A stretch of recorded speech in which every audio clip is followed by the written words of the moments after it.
Hello student, मैं हूं BL बाटी और आज मैं फिर आपके सामने हाजिर हुआ नया वीडियो लेकर ग्राफ थ्योरी का, जिसके अंदर हम ट्री के बारे में पढ़ रहे थे।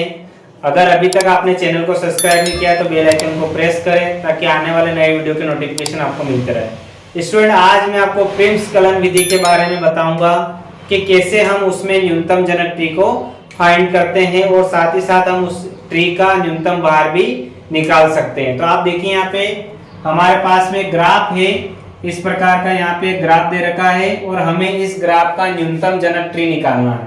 तो स्टूडेंट, ये जो विधि है इसका नाम है प्रिम्स कलन विधि है। हम यहाँ पर क्या करेंगे, हम यहाँ पे 4 कॉलम बनाएंगे। एक कॉलम होगा हमारा स्टेप का, हम इधर स्टेप लिखेंगे।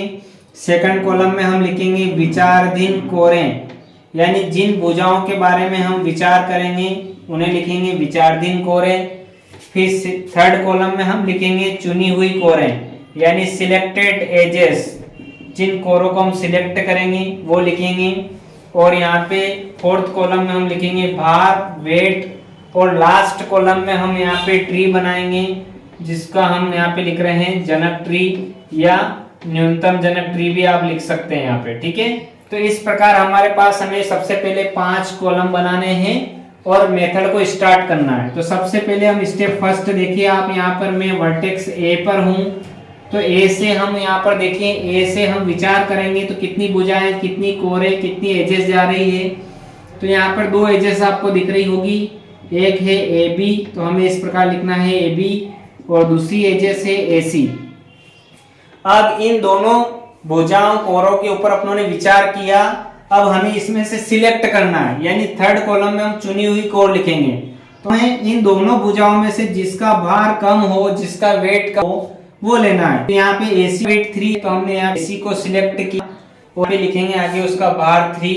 और चित्र के हिसाब से ही हमें डायग्राम बनाना है। AC दिख रहा है आपको, नीचे की तरफ बन रहा है, तो हम भी यहाँ पर A से C इस प्रकार बना देंगे। तो ये हो गई हमारी पहली स्टेप। अब हम यहाँ पे स्टेप सेकंड डालेंगे। अब हमें क्या करना है, यहाँ पे AB को तो लिखना ही है क्योंकि हमने AB को सिलेक्ट नहीं किया था, और हम C पर पहुंच गए। अब C से जाने वाली भुजाएं देखिए, अब यहाँ पे C से जाने वाली भुजाएं BC, और यहाँ पे CD, और यहाँ पे CE। तो ये हमारे पास क्या हो जाएगी, यहाँ पे विचार करने के लिए 4 भुजाएं हैं। इनमें से सबसे कम वेट की जो भुजा है आपको दिख रहा होगा यहाँ पे BC, क्योंकि BC का जो वेट है, भार है, वो 2 है। तो हम BC को सिलेक्ट करेंगे और यहाँ पे लिखेंगे आगे BC का भार कितना है, 2 है। और फिर से हम चित्र बनाएंगे, तो AC तो हमारे पास इधर नीचे की तरफ बना हुआ रहेगा सेकंड स्टेप में, और BC तो चित्र में देखिए B ऊपर की तरफ है, तो हमें भी यहाँ पर B को ऊपर की तरफ बनाना है इस प्रकार से। तो ये हमारा सेकंड स्टेप कंप्लीट हो गई यहाँ तक। अब हम थर्ड स्टेप में देखते हैं, यहाँ पे थर्ड स्टेप लेंगे। थर्ड स्टेप में हमारे पास रहेगा AB पुरानी भुजा, और यहाँ पे CD पुरानी भुजा, CE पुरानी भुजा।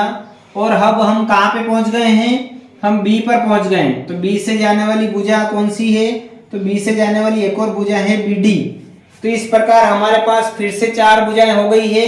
अब हमें इसमें से एक को सिलेक्ट करना है। तो यहाँ पे देखिए, आप इन चारों में से सबसे कम जिसका भार हो, तो यहाँ पे देखो AB का भार है 6, CD का भार है 5, CD का भार है 3, और यहाँ पे BD का भार है 5, और CE का भार है CE नीचे की तरफ है 4। तो यहाँ पे इन चारों में सबसे कम कौन है, 3 है, यानी हम CD को सिलेक्ट करेंगे। और CD का भार कितना है, तो यहाँ पे लिख देंगे 3। अब हम फिर से चित्र को बनाएंगे, तो ये A से C पहले मिला चुके हैं, ये B ऊपर की तरफ बनेगा।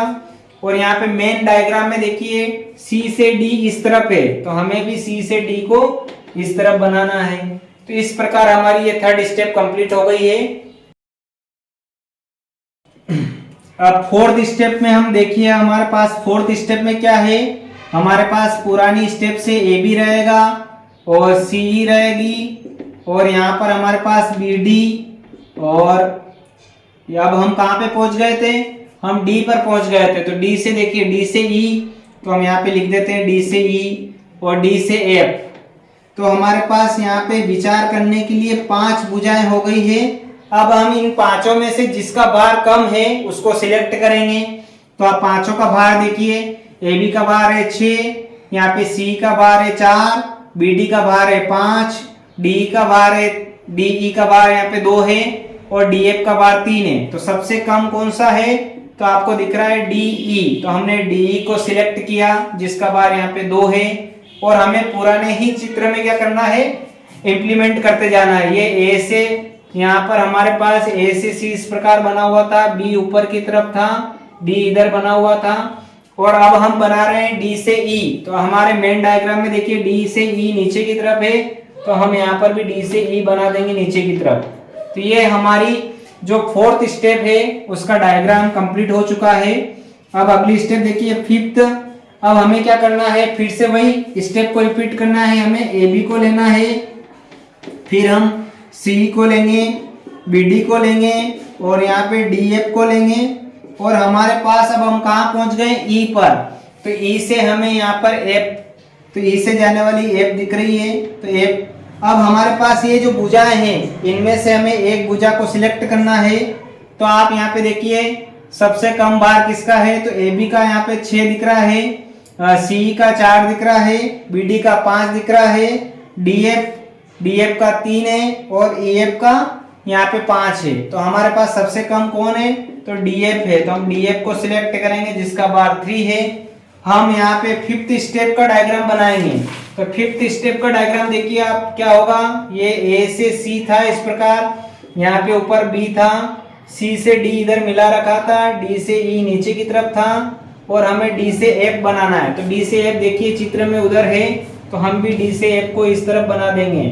तो यहाँ पे इस प्रकार ये हमारा न्यूनतम जनक ट्री हमें प्राप्त हुआ है। तो ये क्वेश्चन कंप्लीट हो गया है।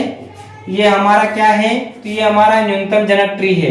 हम चाहे तो इसके भार भी यहाँ लिख सकते हैं। एसी का भार कितना था? 3 और चित्र में से देख के लिख सकते हैं आप। बीसी का भार कितना है? 2 और सीडी का भार कितना है? तो सी और डी का भार यहाँ पे 3 है और डीई का भार कितना है? डी का भार यहाँ पे 2 है और डीएफ का भार कितना है? 3। अगर हम इन सबको प्लस करें तो 3 + 2 5 + 3 8 + 2 10 और +3 13, यानी कुल न्यूनतम भार।